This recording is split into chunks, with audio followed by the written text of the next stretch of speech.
In s tem pokom je bil tudi dan štart teka 400 metrov z ovirami za dekleta. Merijo se Štep, Sušac, Pirnač, Fenda, Kunac in Dolec. Izjemna atletinja prihaja iz Hrvaške, 4-kratna državna prvakinja teče na progi številka 5 in je tudi že tista, ki si je pritekla nekaj korakov prednosti z osebnim rekordom 57:02. Tekla ga je 15. junija letos na hrvaškem tekmovanju in to je tudi atletinja, ki je najhitrejša v teku na 400 metrov z ovirami, torej Natalija Švenda, tista, ki se bori celo za časom in rekordom stadiona 57:91 je trenutni rekord stadiona Sarajevo Rešnik iz leta 2006. Najhitrejša Natalija Švenda pa prihaja čez zadnji dve oviri proti svoji zmagi na 36. mednarodnem atletskem mitingu Novo mesto.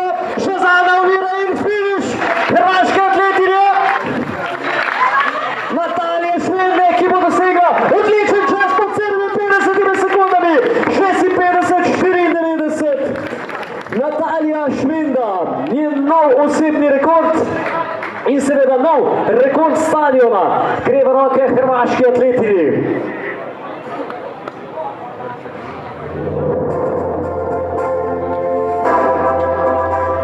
Mi pa k naslednji podelitvi kompleta medalj, ko bomo podelili medalje najboljšim pionirkam za tek na 600 metrov. V teku na 600 metrov je